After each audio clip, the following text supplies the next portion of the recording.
Assalamualaikum warahmatullahi wabarakatuh. Perkenalkan, nama saya Christian Firmansyah dari Sekolah Hima. Di sini saya akan membacakan teks hikayat yang berjudul Selama dan menjelaskan unsur intrinsik dan ekstrinsiknya. Selamat menyaksikan. Pada suatu hari, Selama dan Laksamana pergi mencari Sita Dewi. Mereka berjalan menelusuri hutan, namun tidak juga mendapatkan kabar keberadaan Sita Dewi. Saat Selama dan Laksamana berjalan di dalam hutan, mereka bertemu seekor burung jantan dan 4 ekor burung betina. Lalu Selama bertanya kepada burung jantan tentang keberadaan Sita Dewi yang diculik orang. Burung jantan mengatakan bahwa Selama tidak bisa menjaga istrinya dengan baik, tidak seperti dia yang memiliki 4 istri namun bisa menjaganya. Tersinggunglah Selama mendengar perkataan burung itu. Kemudian Selama memohon kepada Dewata Mulia Raya agar mengutuk burung itu menjadi buta hingga tidak dapat melihat istri-istrinya lagi. Seketika burung itu buta atas takdir Dewata Mulia Raya. Malam berganti siang. Di tengah perjalanan mereka bertemu dengan seekor bangau yang sedang minum di tepi danau. Bertanyalah Selama pada bangau itu. Bangau mengatakan bahwa ia melihat bayang-bayang seorang wanita dibawa oleh Maharaja Rawana. Selama merasa senang dengan mendapatkan petunjuk dari cerita bangau itu. Sebagai balas budi, Selama memohon kepada Dewata Mulia Raya untuk membuat leher bangau itu menjadi lebih panjang sesuai dengan keinginan bangau. Namun Selama khawatir jika leher bangau terlalu panjang maka akan dijerat orang. Setelah Selama memohon doa, ia kembali melanjutkan perjalanan. Tak lama kemudian datanglah seorang anak yang hendak mengair. Tetapi anak itu melihat bangau sedang minum, kemudian menjerat lehernya untuk dijual ke pasar. Selama dan Laksamana bertemu dengan anak itu dan membebaskan bangau dengan memberi anak itu sebuah cincin. Ketika dalam perjalanan, Selama merasa haus dan menyuruh Laksamana untuk mencarikannya air. Selama menyuruh Laksamana untuk mengikuti jatuhnya anak panah ya agar dapat menemukan sumber air. Setelah berhasil mendapatkan air itu, Laksamana membawanya kepada Selama. Saat Selama meminumnya, ternyata air itu busuk. Selama meminta Laksamana untuk mengantarkannya ke tempat sumber air yang dimana Laksamana memperolehnya. Sesampai di tempat itu, dilihatnya air itu beriang-riang. Selama mengatakan bahwa dulu pernah ada binatang besar yang mati di hulu sungai itu. Kemudian Selama dan Laksamana memutuskan untuk mengikuti jalan ke hulu sungai itu.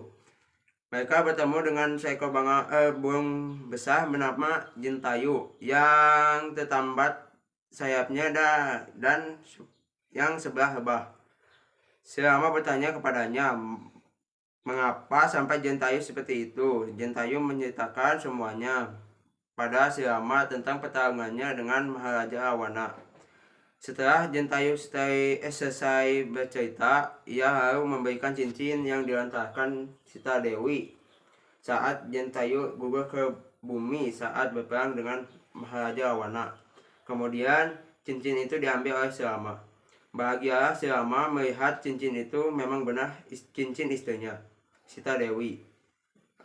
Jintayu berpesan pada Selama jika akan pergi menyeberangi ke negeri Langkapuri, Selama tidak boleh singgah ke tepi laut karena di sana terdapat gunung bernama Gendara Wanam. Di dalam bukit tersebut, saudara Jintayu yang bernama Dasampani sedang bertapa. Jintayu tidak ingin saudaranya itu mengetahui bahwa dirinya akan segera mati. Kemudian Jintayu selesai berpesan, ia pun mati. Selama menyuruh Laksamana untuk mencari tempat yang tidak terdapat manusia dengan memberinya sebuah tongkat. Tetapi Laksamana tidak berhasil menemukan tempat itu. Lalu ia kembali kepada Selama. Laksamana mengatakan bahwa kepada Selama bahwa ia tidak dapat menemukan tempat sesuai perintah Selama. Selama menyuruh Laksamana untuk menghimpun semua kayu api dan meletakkannya di tangan Selama. Lalu diletakkannya bangkai Jentayu di atas kayu api itu dan dibakar oleh Laksamana.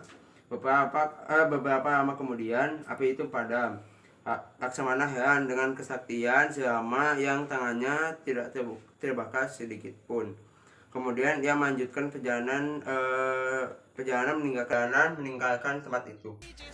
Di sini saya akan membacakan penjelasan tentang unsur intrinsik dan ekstrinsik mengenai hikayat teks Selama.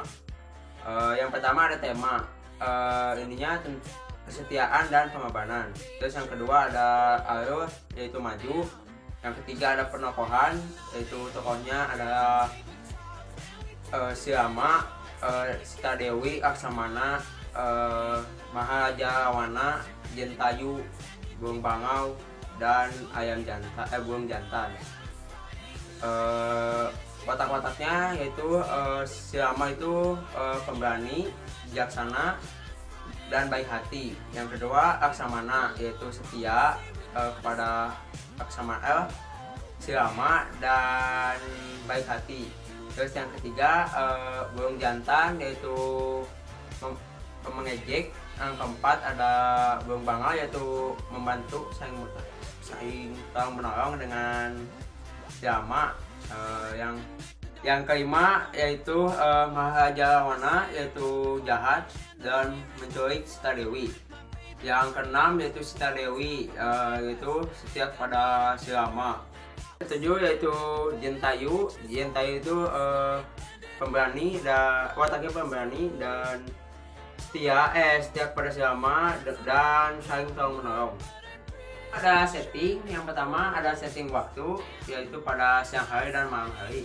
Yang kedua ada setting tempat, yaitu tempatnya ada di hutan, di tepi danau, dan di tepi sungai. Yang ketiga ada setting suasana, yaitu yang pertama ada suasana bahagia, yaitu pada saat Selama menemukan cincin Sita Dewi yang diberikan oleh Jentayu. Yang kedua ada suasana menyedihkan, yaitu pada saat Selama tidak kunjung menemukan Sita Dewi. Yang ketiga ada suasana mengharukan, yaitu Selama terharu dengan pengorbanan Jentayu. Terus yang keempat ada suasana mencekam, yaitu pada saat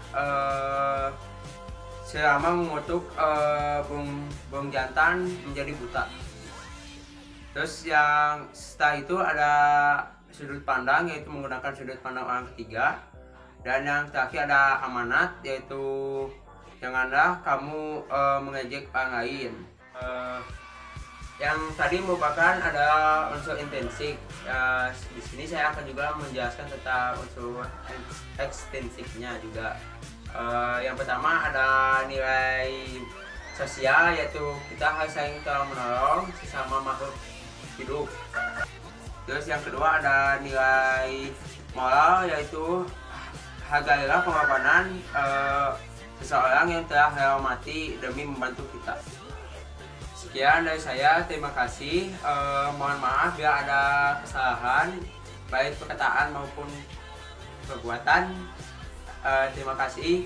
Wassalamualaikum warahmatullahi wabarakatuh.